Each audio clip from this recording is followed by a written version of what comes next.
Chandrika breakfast news కి స్వాగతం.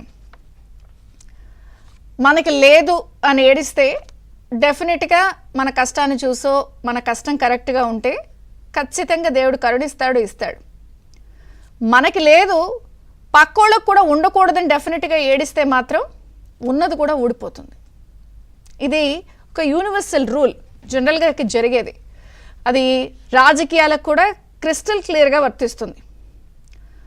మనకి లేకపోయినా సరే పక్కోడుకు ఉందని డెఫినెట్గా మాత్రం అక్కసు ప్రదర్శించిన, విషం కక్కిన, ఏడ్చిన, లేదు విషం కక్కుతూ తప్పుడు వ్యవహారాలుగా దాన్ని ఏదో చిత్రీకరించి చూపించాలనుకున్నా కూడా అది పూర్తి స్థాయిలో మనకే బూమరాంగ్ అయి పదింతలై కొడుతుంది. ఎందుకు చెప్తున్నానంటే ఇదంతా ఒక పక్కన ఆంధ్రప్రదేశ్లో ఎన్టీఆర్ జిల్లాలో పరిస్థితులు ఇప్పుడిప్పుడే క్రమంగా చక్కబడుతున్నాయి. సో ముంపు ప్రాంతాలన్నింటిలో కూడా ముప్పు తొలగింది. సో నెమ్మదిగా బుడమేరుకి సంబంధించిన ఆ ప్రవాహం తగ్గింది. వరద నుంచి బెజవాడ నెమ్మదిగా తేరుకుంటోంది. సహాయ పునరావాస కార్యక్రమాలు చాలా వేగంగా జరుగుతున్నాయి. రాత్రింబవళ్ళు కూడా ప్రభుత్వం చాలా ప్రతిష్టాత్మకంగా తీసుకుని అక్కడ సహాయ చర్యల్ని కొనసాగిస్తోంది. లాస్ట్ మైల్ వరకు ఏదైతే వెళ్ళాలి, చేరుకోవాలి అని నిన్న మొన్న ఆంధ్రజ్యోతి చాలా సీరియస్గా కొంత సమన్వయం లోపం ఉంది, యంత్రాంగం వ్యవహారాల్లో కొంత మీరు ఎక్కడో ల్యాగ్ ఉంది, లాస్ట్ మైల్ వరకు వెళ్ళటం లేదు, ప్రధాన ప్రాంతాలకే సహాయ చర్యలు కొనసాగుతున్నాయని ఆంధ్రజ్యోతి క్షేత్రస్థాయిలో ఉన్న పరిస్థితుల్ని కళ్ళకు కట్టినట్టు చూపించడం, ప్రభుత్వం దృష్టికి తీసుకువెళ్లడంతో కొంత సహాయ పునరావాస కార్యక్రమాలకి సంబంధించి వేగం పెరిగింది. ఎక్కడ లోటుపాట్లున్నాయని ప్రభుత్వం సరిచేసుకునే ప్రయత్నం చేస్తోంది. ఆహార పంపిణీ విషయంలో కానీ, మంచినీరు పంపిణీ విషయంలో కానీ వాళ్ళు టెక్నాలజీని వాడుతున్నారు. ఎక్కడ సాధ్యాసాధ్యాలు ఉన్నాయో ద బెస్ట్ మంత్రులు కానీ, నాయకులు కానీ, కార్యకర్తలు కానీ, కూటమి ప్రభుత్వం అంటే 3 పార్టీలు అవ్వడం వల్ల 3 పార్టీలకి సంబంధించిన సైన్యం పూర్తి స్థాయిలో అక్కడ కేవలం బెజవాడలో కానీ ఆ పరిసర ప్రాంతాల్లో ఎక్కడైతే వరద ముంపుకు గురైందో అక్కడంతా చేస్తున్నారు. 80% ప్రాంతాల్లో ఇప్పుడు నీరు తొలగిన పరిస్థితి కనిపిస్తోంది, శుభ్రం చేస్తున్నారు. అలాగే సహాయ చర్యలు చాలా వేగంగా ఊపందుకున్నాయి. ఇప్పుడిప్పుడే విద్యుత్ని పునరుద్ధరిస్తున్నారు. ప్రభుత్వం పూర్తిగా దృష్టి పెట్టిందని చెప్పచ్చు. ఇంకొక మంచి వ్యవహారం, మంచి న్యూస్ ఏమిటి అంటే ఈ ముంపు ప్రాంత ప్రజలకందరికీ కూడా ముఖ్యమంత్రి చంద్రబాబు గారు ప్రధానంగా నిన్న బ్యాంక్ ప్రతినిధులతో, అంటే బ్యాంకర్స్తో కానీ, బీమా సంస్థలు కానీ, బీమా సంస్థల ప్రతినిధులతో కానీ భేటీ అయ్యారు.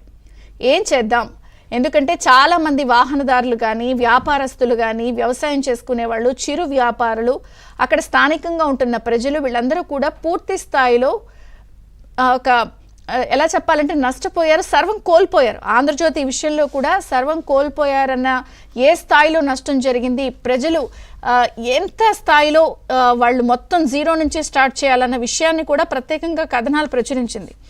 ఈ నేపథ్యంలో వీళ్ళందరితో భేటీ అయ్యి చర్చించారు. ఏమన్నా స్పెషల్గా ఒక ప్యాకేజ్, ఏమన్నా రిలీఫ్ ప్యాకేజ్ ప్రకటిద్దామా, ఉన్న సాధ్యాసాధ్యాలేంటి, అలాగే ఈ వాహనదారులకి ఇన్సూరెన్స్ కంపెనీల నుంచి కేవలం ఒక 10-12 రోజుల్లోనే వాళ్ళందరికీ కూడా ఈ నష్టపరిహారం, ఇన్సూరెన్స్ క్లెయిమ్లు అయిపోయేటట్టుగా కూడా చర్యలు తీసుకుంటున్నారు. వాళ్ళందరికీ కోలుకోవడానికి కూడా ఒక రిలీఫ్ ప్యాకేజ్ ఇచ్చే ప్రయత్నం జరుగుతోంది. అలాగే 10,000 మంది పారిశుద్ధ్య సిబ్బందితో మొత్తం అక్కడ ఉన్నటువంటి ఇళ్లలో వచ్చినటువంటి బురదని ఫైర్ ఇంజన్ల ద్వారా వాటి ద్వారా శుభ్రం చేస్తున్నారు. ఇతర జిల్లాల నుంచి కూడా మంచినీళ్ళ ట్యాంకర్లు తెప్పించి బురదనంతా క్లీన్ చేసే ప్రయత్నం జరుగుతోంది. అలాగే ఇంకా చెప్పాలి అంటే నేటి నుంచి కూడా సరుకుల పంపిణీ అనేది ప్రారంభమవుతుంది. ఇది కాయిన్కి ఒక సైడ్.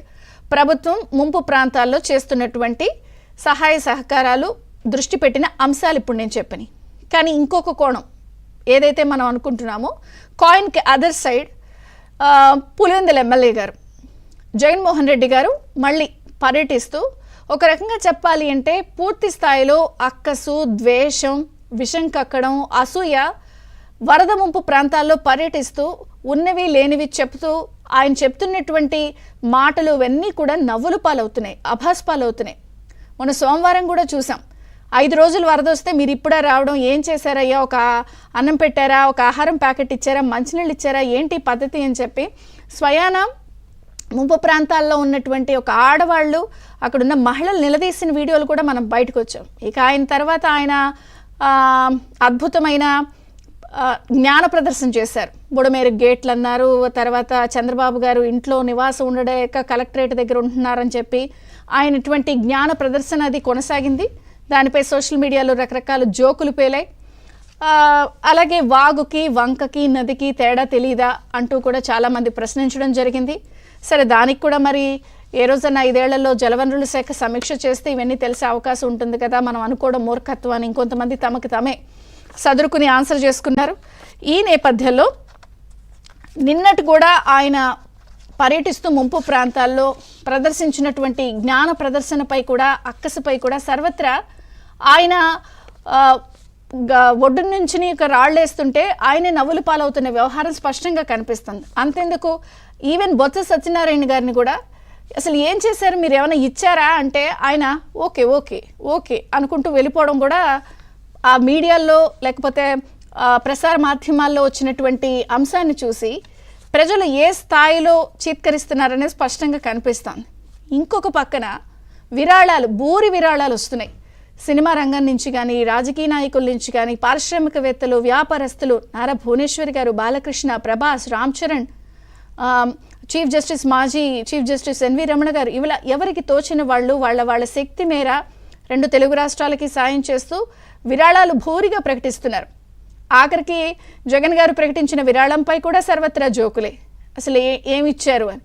ఎందుకంటే పాత హుద్హుద్ వచ్చినప్పుడు కూడా ఒక 50 లక్షలు ఇచ్చారు, దానిపై కూడా చర్చ నడుస్తోంది అదేమైందని. సో అమ్మ పెట్టదు, అడుక్కు తినానివ్వదు, లేకపోతే పెట్టదు, ఇన్ని జరుగుతున్నా కూడా ఆయన ఏమాత్రం వెనక్కి తగ్గకుండా జ్ఞాన ప్రదర్శన చేస్తూనే నవ్వులు పాలవుతూనే ఫేక్ ప్రచారాలు, దుష్ప్రచారాలకి తెరతీస్తున్నారు. ఇంకొక పక్కన బాబు అనుభవం పనికొచ్చిందని చెప్పి డిప్యూటీ సీఎం పవన్ కళ్యాణ్ గారు చాలా స్పష్టంగా చెప్తున్నారు. 6 కోట్ల రూపాయల విరాళాన్ని ప్రకటించారు, మామూలు వ్యవహారం కాదు. 6 కోట్ల రూపాయల విరాళాన్ని ₹1 కోటి చొప్పున ఒక్కొక్క రాష్ట్రానికి ప్రకటిస్తూనే 4 కోట్ల రూపాయలని దెబ్బతిన్న పంచాయతీలకి 1 లక్ష చొప్పున ఇచ్చారు. సో మామూలు వ్యవహారం కాదు, పూర్తి స్థాయి బాధ్యతగా వ్యవహరిస్తున్నారు. నిన్న లోకేష్ గారు కూడా చూసాను, చెప్పులు లేకుండా ఆయన మొత్తం బుడమేరు ప్రాంతంలో పర్యటిస్తూ కూడా అన్ని ప్రయత్నాలు చేస్తున్నారు. కానీ ఒడ్డును నిలబడి రాళ్ళేయటం అనే ఒక ప్రక్రియ మాత్రం జగన్ గారు కొనసాగిస్తున్నారు. ఆ మధ్య కూడా మనం చూసాం, ఆయన అధికారంలో ఉన్నప్పుడు ఎమ్మెల్యేగా ఉన్నటువంటి కేతిరెడ్డి గారు అయితే ఒక పోస్ట్ ట్వీట్ కూడా చేశారు. అన్న, మనకెందుకు వచ్చిన ఈ గొడవలో, సంవత్సరం పాటు మనం బయటకు రాకుండా ఉంటే మంచిది, ఒక కనీసం 6 నెలలు అయినా కూడా కొత్త ప్రభుత్వానికి మనం టైం ఇద్దాం, నెట్ఫ్లిక్స్లో మంచి సినిమాలు వచ్చాయి అవన్నీ చూద్దాం అని చెప్పి సలహా ఇచ్చినా కూడా మరి ఆ సలహా పాటిస్తే ఆయన జగన్మోహన్ రెడ్డి గారు ఎందుకు అవుతారు? ఆయన డెఫినెట్గా ఓదార్పు రాజకీయం, ఏడుపుగొట్టు అక్కసు అనేది ఆయనకి తెలిసినటువంటి విద్య నేపథ్యంలో ఈ ఏడుపుకొట్టు రాజకీయాన్ని ఎలా చూడాలి, అక్కడ స్పేస్ లేకపోయినా ఆయన స్పేస్ తీసుకోవడాన్ని ఎలా చూడాలి, ప్రస్తుతం ప్రభుత్వం వ్యవహరిస్తున్నటువంటి తీరు అన్నిటినీ చర్చిద్దాం. క్షేత్రస్థాయిలో పరిస్థితులు చిన్న విరామం తర్వాత చర్చ ప్రారంభమవుతుంది. చూస్తూనే ఉండండి ABN.